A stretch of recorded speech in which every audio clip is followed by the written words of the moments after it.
जानना महिलाएं भी है, बच्चे लेके, छोटी छोटी बच्ची लेके आई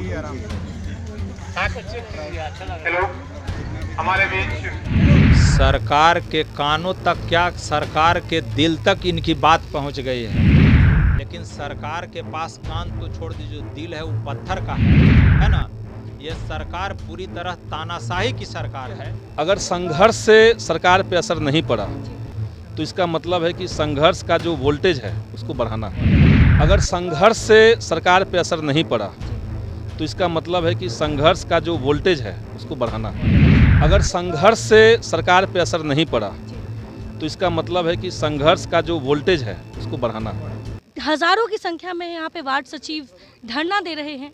नीतीश कुमार के ड्रीम प्रोजेक्ट पे उन्होंने काम किया, 7 निश्चय को धरातल पर उतारा, लेकिन आज वही सरकार इनके लिए एक लेटर जारी करके इनको बर्खास्त कर रही है। आप इनके साथ यहाँ मौजूद हैं, देख लीजिए, पूरा लेटर है, ये है पंचायती राज विभाग के डायरेक्टर का चिट्ठी है ना। और हम तो भाई सबसे पहले यहाँ पूरे बिहार से आए हुए वार्ड सचिव संघ के नेता सहित उनके सभी जुझारू साथियों को इस कड़ाके की ठंड में यहाँ अपनी मांग को लेकर के बैठे हैं, इस जज्बा को हम सबसे पहले सलाम करते हैं और इन लोगों को ढेर सारा शुभकामना, बधाई, धन्यवाद देते हैं कि आप अपनी मांग को लेकर के यहाँ डटे हुए हैं। पिछले 2 दिन पहले हमारे नेता आदरणीय तेजस्वी यादव जी भी इन लोगों को हौसला बढ़ाने के लिए, और पिछले जब विधानसभा का चुनाव हो रहा था उस समय हमारे नेता ने ये बिहार सरकार के गलत नीतियों के चलते जितने भी संविदा पे काम करने वाले लोग हैं, चाहे वह वार्ड सचिव है, चाहे वो आशा दीदी हो, चाहे जो भी हो, जीविका हो, सेविका हो, सहायिका, जो लोग हैं, सभी लोगों को हमारे नेता आदरणीय तेजस्वी यादव जी ने कहा था कि जब हम शासन और सत्ता में आएंगे तो सबसे पहले इन लोगों को अस्थाई करके और पूरा हम वेतन दे करके इन लोगों को हम अस्थाई करने का काम करेंगे। तो आज इन लोग बैठे हैं अपने मांग को लेकर के। हम इस सबसे पहले इनके मांग का हम समर्थन करते हैं और इस धरना के मंच के माध्यम से हम सरकार से मांग करते हैं कि ये जो चिट्ठी निकाला गया है पंचायती राज विभाग से, इसको वापस करे और इन लोगों को अस्थाई करे और पूरा मान दे। विधायक जी, 6 दिनों से ये लोग यहाँ बैठे हुए हैं। विपक्ष के नेता प्रतिपक्ष तेजस्वी यादव भी यहाँ पे आए थे। 4 साल इन्होंने अच्छे से काम किया, लेकिन क्या लगता है सरकार के कानों तक अभी तक बात नहीं पहुंची है कि 6 दिन से बिहार के अनेक जिलों से लोग यहाँ पे वार्ड सचिवा की अपनी मांग रख रहे हैं? सरकार के कानों तक क्या, सरकार के दिल तक इनकी बात पहुँच गई है, लेकिन सरकार के पास कान तो छोड़ दीजिए, जो दिल है वो पत्थर का है ना। ये सरकार पूरी तरह तानाशाही की सरकार है। हमारे साथ माले के विधायक संदीप सौरभ जी हैं, जो कि पालीगंज से विधायक हैं। संदीप जी, आप सभी वार्ड सचिव की आवाज़ बुलंद करने के लिए यहाँ पर आए हैं। आप सभी वार्ड सचिव की आवाज़ बुलंद करने के लिए यहाँ पर आए हैं। आपकी कानों तक बात पहुँच गया, नेता प्रतिपक्ष खुद यहाँ पर आए थे, लेकिन क्या सरकार अभी तक? देखिए, हमारी कानों तक तो बात बहुत पहले से पहुंची हुई है। 1 मार्च के दिन बहुत सारे मुद्दों के साथ इनका भी मुद्दा लेकर के हम लोग सड़क पर उतरे थे। अगर आपको याद हो, 1 मार्च के दिन जब लाठियां चल गई थी, विधायकों के ऊपर भी लाठियां चली थी।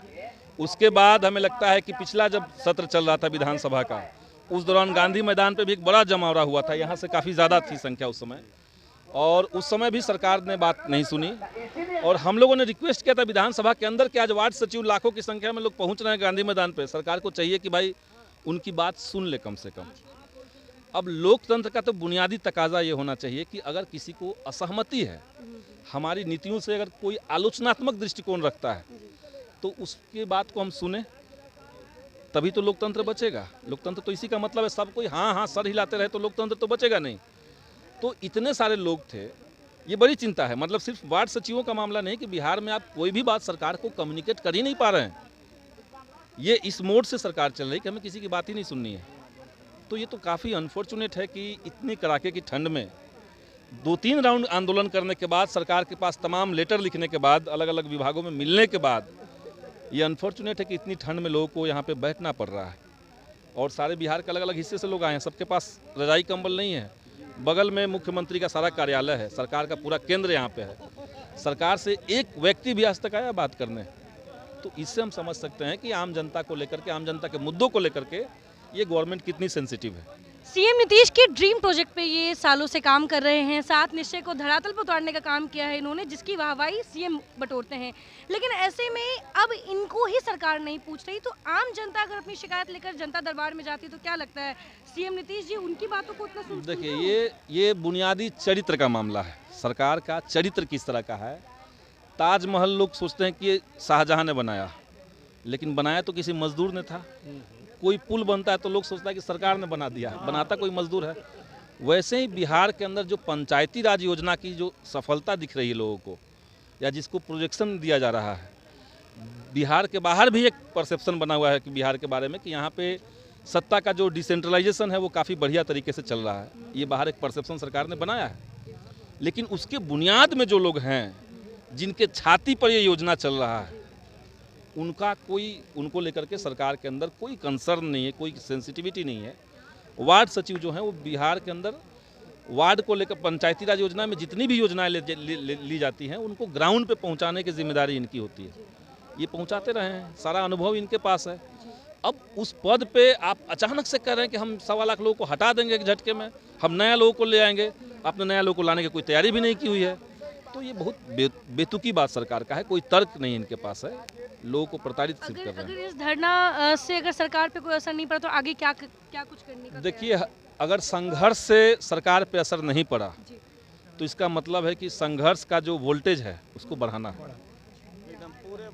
वोल्टेज बढ़ा दीजिए।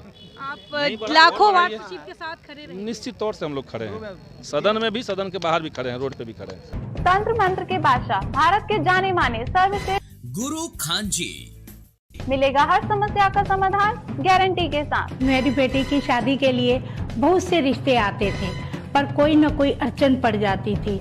इसी वजह से मेरा पूरा परिवार बहुत परेशान था। बाबा जी की दुआओं से आज मेरी बेटी एक बड़े घर की बहू बनी। भटको चाहे जहां, काम होगा सिर्फ यहाँ। गृह कलेश, कर्ज मुक्ति, प्रेम विवाह, जादू टोना, पति पत्नी में अनबन, सौतन या दुश्मन से छुटकारा, विदेश यात्रा में रुकावट, फिल्मों में प्रवेश और कोर्ट कचहरी जैसी समस्याओं का समाधान। सभी समस्याओं का समाधान गुरु खान जी। अभी कॉल करें 9821707996।